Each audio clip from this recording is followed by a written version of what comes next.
depressed, frustrated, sad, confused. You want answer. Let's talk. Give me a message sa page ko sa Philippine Dating Coach and you can have one-on-one coaching with Coach Baze, your dating coach and psychologist. Just please subscribe to my channel and hit the bell button. Okay. Bigyan natin ng matinding tanong. Bakit nga ba nababaliw ang ex kapag tahimik ka na? Bakit kapag naging silensyo ka, biglang naging silent ka? Doon siya nagiging crazy, di ba? Ang problema kasi sa mga clients ko at sa mga subscribers natin dito, kung kailan tumatahimik yung ex, doon nila ginugulo, doon nila kinukulit, doon nila hinahabol, doon sila naging-hysterical, doon sila hindi mapakali. Yun yung pinaka-part na sobrang kulit ng mga kliyente ko at sobrang kulit ng mga subscribers ko. Why? They keep on chasing the person na nangangailangan ng space and that is really, really bad. You are hurting your chances kapag ka ganun. Kaya, bakit mas mababaliw si ex kapag bigla ka na lang tumahimik? And I promise, explain ko sa iyo ang psikolohiyang gumagana sa utak ng ex mo kapag hindi ka nagre-reply at hindi ka nagpapa-attach. Ano nga ba ang nangyayari sa ex mo kapag nawawala ka bigla? Or kung ano man ang rason, ang nangyayari doon is tinatawag nating psychological pressure of silence. Ibig sabihin, it creates uncertainty. And uncertainty creates curiosity plus fear. Okay? Kapag ang isang bagay, kapag sinabi kong uncertainty, ibig sabihin walang kasiguraduhan. Kapag kasi nagiging tahimik ka, nagkikreate ka ng mystery, at ngayon, napupunta na sa point of thinking ang ex mo, kung ano ba ang iniisip mo. Kasi hindi ka nagpaparamdam eh. So ano? Ano ka ngayon? Mahal mo ba siya or hindi? Nagkikreate ka ngayon ng curiosity at takot mula sa kanya.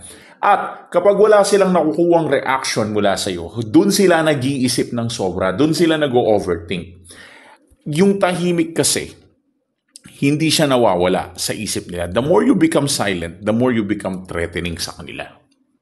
At yan yung bagay na kailangan yung maintindihan. Hindi mo kailangan mag-ingay ng mag-ingay in order for you to get your ex back. Minsan yung opposite nun, yun yung kailangan mo to get your ex back. Ano ang nangyayari sa utak ng ex mo kapag tahimik ka? Eto sasabihin ko sa inyo, meron tayong 4 na pointers na kailangan yung tandaan. Number 1, reverse ego reaction. Kapag hindi ka nangangamusta, tinatamaan yung pride nila. Tinatamaan yung ego nila. Nasisira yung mundo nila na akala nila sobrang mahal mo sila. Nasisira yun to the point na hindi nila mabuo yung sarili nila kasi yun lang yung pundasyon nila. Yun yung buhay nila. Parang yung buhay nila at yung paniniwala nila sa sarili nila. Kaya nga 'di ba, merong kasabihan na ang taas daw ng pride ng ex mo. Kaya mataas ang pride ng ex mo kasi alam niya yung mundo mo umiikot sa kanya. Pero once na na-realize ng ex mo na yung mundo mo ay hindi umiikot sa kanya, that will be the time that you will hit the main goal. Doon mo tatamaan, doon mo sasaktan ng ex mo. Now, kapag nasira mo yung mundo niya, doon tayo mag-start. Now, we'll start talking ngayon. Kasi kapag nasira mo na yung mundo niya, doon natin masisimulang ma-reconcile at mabalik ang ex mo. Pangalawa, meron siyang fear of losing control. Kasi magiging tanong sa isip niya is bakit hindi na siya attached sa'yo? Like, bakit hindi na attached sa akin tong ex ko? Dati naman mahal na mahal ako nito. Dati naman hinahabol-habol ako nito. Bakit hindi na siya attached sa akin? Bakit hindi na niya ako hinahabol-habol? Yun yung fear of losing control. Isa rin na mararamdaman niya is yung tinatawag nating memory retrieval effect. Tandaan yung term ko memory retrieval effect. Ibig sabihin, lumalakas yung happy memories kapag wala kang presence. Always remember that. Kapag wala ang presence mo, doon na-restore or bumabalik yung tinatawag nating happy memories. Ano ang happy memories? Ito yung bonding, pinagsamahan nyo, yung pagmamahalan yung dalawa. I mean, kahit pa paano nire-respeto pa rin naman ng ex mo yan. So, during the no contact rule period of time, nare-retrieve yung mga yun. Parang, dahil nga hindi ka nagpaparamdam. So, sa madaling salita, parang namimiss ka niya. Okay? Namimiss ka niya kasi bigla ka nawawala.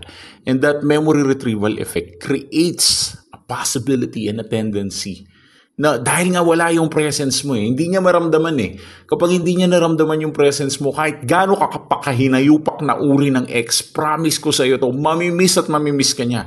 Kahit gaano ka pakatoxic, kahit gaano pa kasama, kahit cheat, kahit ikaw pa yung cheater sa inyong dalawa. Sige, sabihin na natin ikaw talaga may kasalanan ng breakup, ikaw talaga yung magulo, ikaw talaga yung sige, sabihin na natin ganun.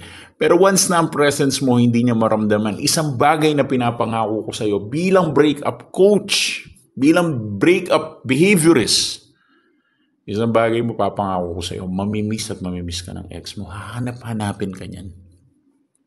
Kaya be confident with that.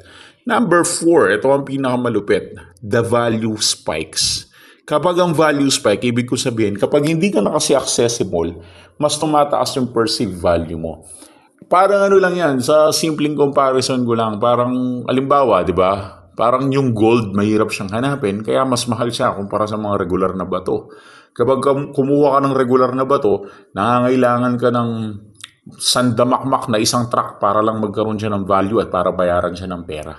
Kumpara sa ginto, isang piraso lang ng ginto, sobrang mahal na, di ba? Kasi mas mahirap hanapin ng ginto kaysa sa mga regular na bato. Kaya sa regular na bato, kung gusto mo makabili ng regular na bato, kailangan isang truck or isang sako. Mabibili mo siya pero hindi ganun kamahal. Unlike sa isang ginto, isang kilo lang yata ng ginto, magkano na, di ba? The point of that is, yung value kasi nag-i-increase siya kapag yung isang bagay mahirap kunin. Okay?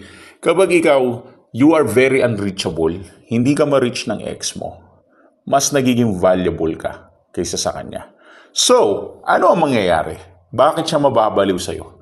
Kasi, ang mangyayari kapag nababaliw na siya sa'yo, dahil nagiging unpredictable ka na, at pag kasi naghabol ka, nagiging predictable ka, hindi ka na nakaka-attract, hindi ka na nagiging valuable, ang dali mo nang kunin. Pag naman naging tahimik ka, magiging unpredictable ka, magiging interesting ka. At kapag she or he doesn't get any kind of reaction from you, siya yung mapipiliting mag-react internally.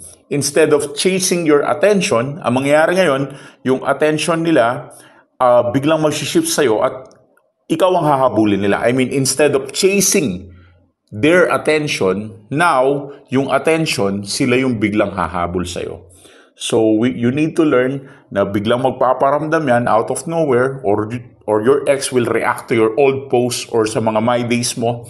Meron siyang probably indirect post about missing or regretting something like that. Pero ano man yan, sinisigurado ko, ang ex mo, siya mismo ang hahanap sa attention mo kapag ikaw naging silent ka at nawala ka sa radar niya. If you want to have a full strategy, give me a message sa page ko sa Philippine Dating Coach and I will be your breakup coach for audio call and one-on-one coaching. Thanks for watching.